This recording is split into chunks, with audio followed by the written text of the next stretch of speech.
Assalamualaikum warahmatullahi wabarakatuh. Hamdan syukranillah amma ba'd. Sahabat manusia plural yang saya hormati dan saya banggakan. Barangkali di sini ada yang tahu Bapak Fadlizon di mana? Apakah beliau baik-baik saja? Sehat? Atau gimana ini? Sedang tapak di mana Fadlizon ya? Kok sampai sekarang nggak kelihatan batang hidungnya?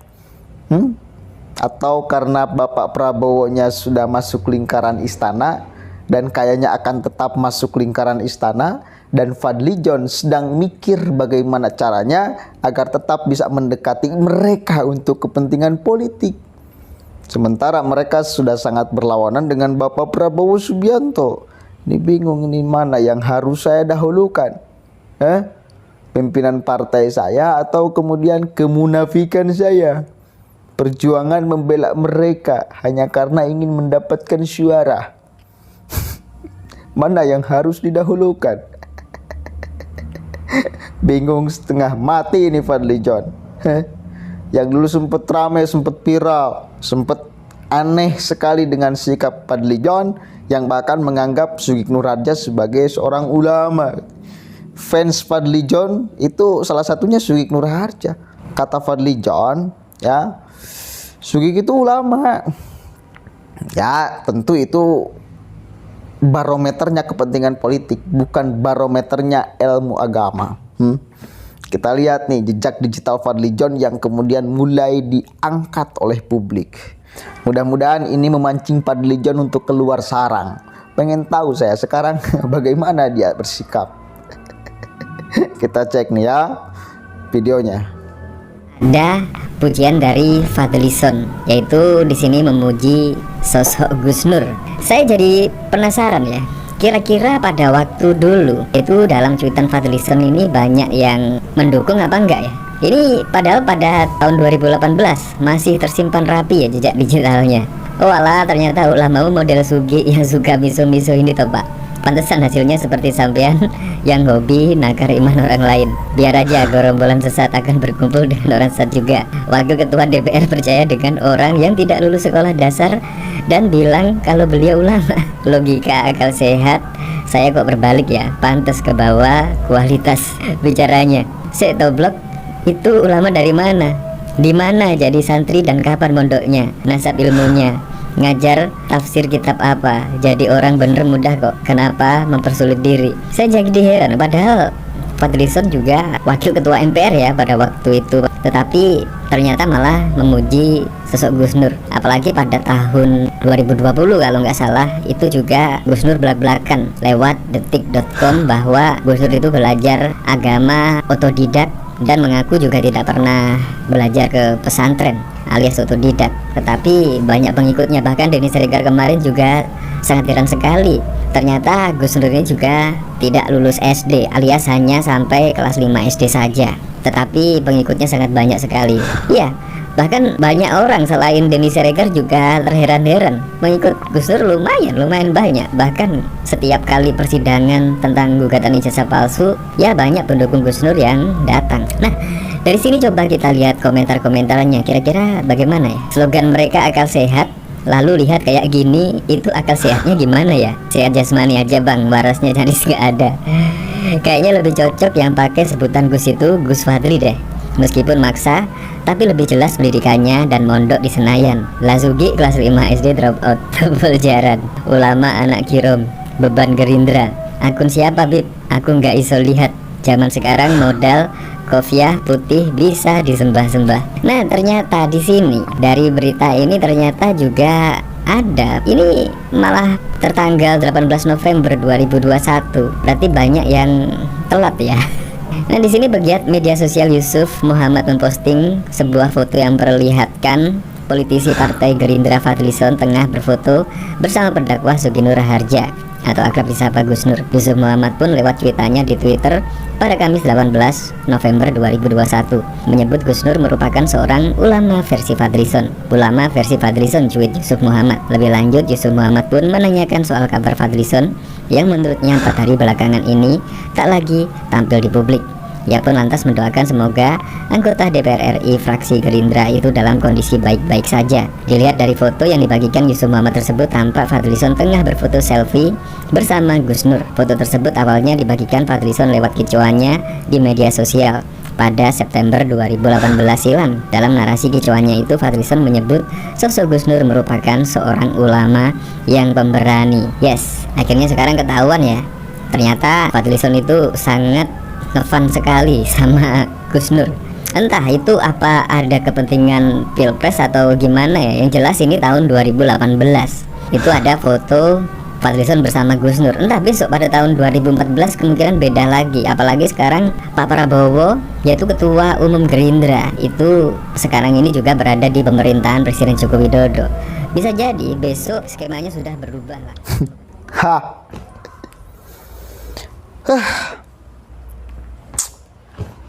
Gimana ini dunia persilatan ini ya, dunia perpolitikan ini.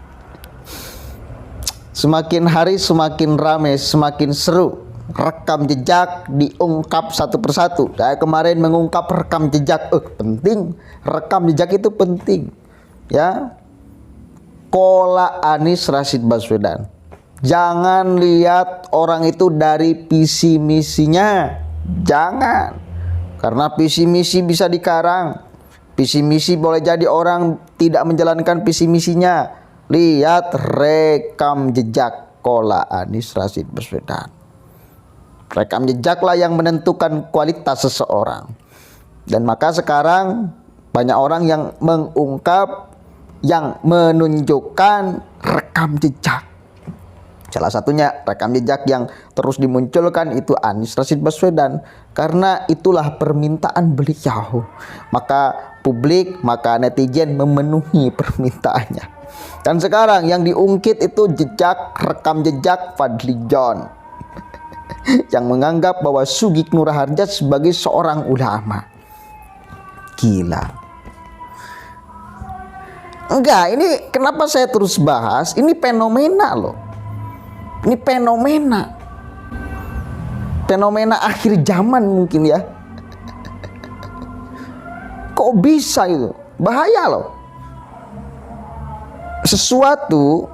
Kalau sesuatu itu yang ngurus bukan ahlinya, fangtadirusa'ah, tunggulah kehancurannya, tunggulah kerusakannya.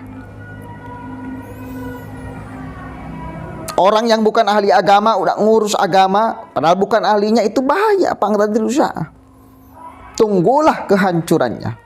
Porak-poranda. Al-jamaah kita menjadi porak-poranda gara-gara orang yang ngurus agama itu bukan ahlinya. Banyak fenomena media sosial nih. Bahkan saya punya teman kecil. Cuma sialnya saya alhamdulillah mondok pesantren dari mulai kecil sampai kuliah, sampai saya nikah itu masih di pondok pesantren. Nah dia ya karena memang karir sekolahnya bagus, bahkan selalu mendapatkan ranking peringkat ya dari mulai SD yang saya tahu. Saya lalu kritik Khalid Basalamah kemarin. Ini cerita penting, real, nyata.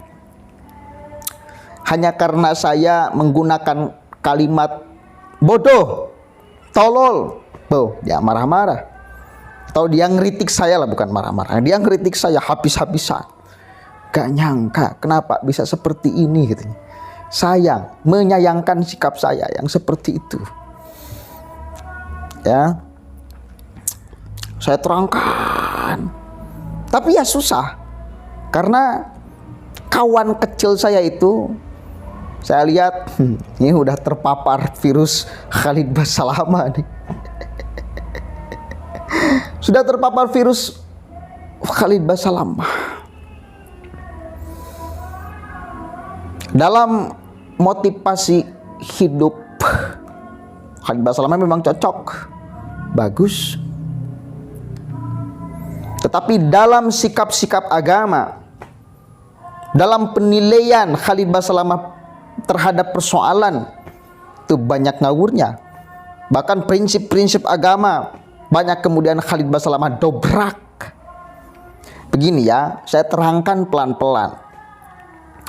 Bahasa bodoh, bahasa goblok, bahasa tolol, ya, itu masih sifatnya duniawi, bukan sifatnya akidah. Sekali lagi, Anda harus paham itu. Itu masih kalimat biasa, nggak nyentuh kemudian, nggak menilai sampai ke ranah akidah seseorang, nggak. Tapi kalau sudah orang kemudian menjustifikasi seorang itu munafik, seorang itu kemudian ahlul bid'ah, apalagi sampai bid'ah itu dikait-kaitkan dengan satu hadis, kullu bid'atin dolalah wa kullu dolalatin finnar. Berarti kan ahlul bid'ah itu semuanya ahlun nar. Itu bahasa stempel akidah. Bahasa bodoh, bahasa tolol, bahasa goblok itu bukan stempel akidah. Tetapi bahasa bid'ah, ahlul bid'ah, bahasa munafik, bahasa musyrik, itu hati-hati, itu bahasa akidah itu. Bahasa bodoh, bahasa goblok, bahasa tolol itu nggak ada apa-apanya.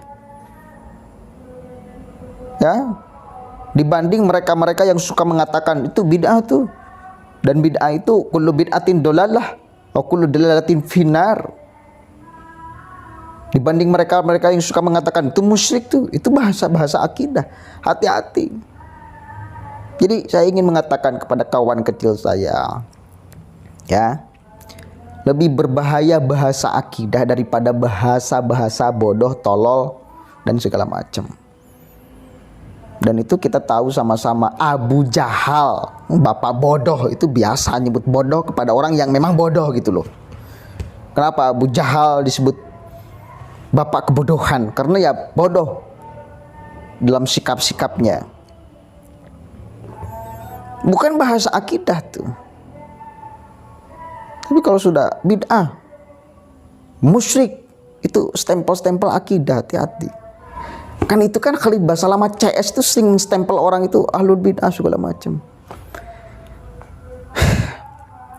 Bahkan teman saya itu mulai menanyakan mana dalilnya. Dan anehnya kawan saya itu ngomong,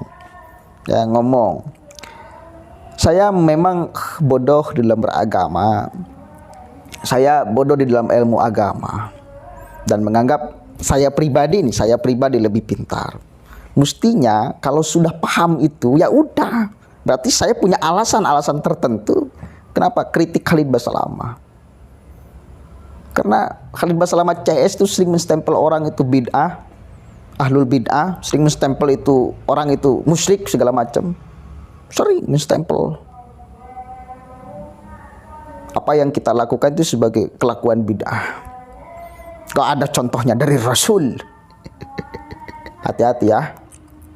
Itu mudah-mudahan ini ditonton oleh kawan kecil saya itu. Karena kayaknya mulai menyimak apa yang selalu saya sampaikan di YouTube. Insya Allah saya pribadi dan kawan-kawan masih dalam koridor batas kewajaran. Gak sampai menilai, menstempel orang itu dalam bahasa-bahasa yang rawan, yang gak boleh, yang bahaya gitu loh. Stempel-stempel akidah itu yang sangat berbahaya. Sementara banyak orang yang dengan gampangnya mengatakan munafik, musyrik, kafir, ahlul bid'ah. Itu bahaya itu, kalimat-kalimat itu. Kalau hanya bodoh, tolol, goblok itu bahasa biasa, bukan bahasa akidah, bukan stempel akidah. Itu pun disertai dengan contohnya, nih contoh kebodohannya, itu real itu. Mungkin kelihatannya kasar, ya kelihatannya kasar. Kalau bahasa bid'ah, bahasa kafir, bahasa musyrik, bahasa apalagi munafik itu memang bahasa Arab, lalu orang menganggap ini bahasa biasa. Ini bahasa akidah loh. Hati-hati kalau Anda gampang menstempelkan kalimat ini kepada orang lain yang berbeda dengan Anda, padahal orang itu sama-sama ahlul kiblat. Ini hati-hati loh, hati-hati. Bahasa-bahasa ini harus dijaga, jangan sampai Anda keluarkan. Jangan sampai Anda kemudian tempelkan kepada orang yang sama-sama ahlul kiblat. Hati-hati, itu bahasa akidah. Saudara ya, ini bahas Syekh Nur Raja kenapa jadi ke sana? Karena fenomena, ini fenomena sekarang. Fenomena sekarang itu seperti ini. Ini fenomena. Banyak ustadz-ustadz yang perlu banyak mendapatkan koreksi dari para santri yang rekam jejaknya. Makanya saya selalu ngomong di sini, ayo para santri ngomong, muncul. Sudah saatnya kita berteriak kencang di media sosial. Ya, sudah saatnya narasi-narasi di media sosial tentang agama itu dikuasai oleh para santri yang memang ahlinya gitu loh. Yang memang ahlinya. Rekam jejaknya jelas. Ngajinya bukan sehari 2 hari. Ya, agar tidak sembarangan. Agar kemudian masyarakat mendapatkan informasi yang seimbang. Ya, mari para santri berbicara. Mungkin metode kita boleh berbeda. Saya mungkin agak kasar. Tapi itu untuk perbandingan bahwa sekasar apapun bahasa itu tidak lebih berbahaya daripada bahasa-bahasa akidah yang sering mereka gunakan untuk menstempel orang lain yang berbeda dengan mereka. Saya ingin mengatakan itu aja, ya. Mari para santri bermunculan. Assalamualaikum warahmatullahi wabarakatuh.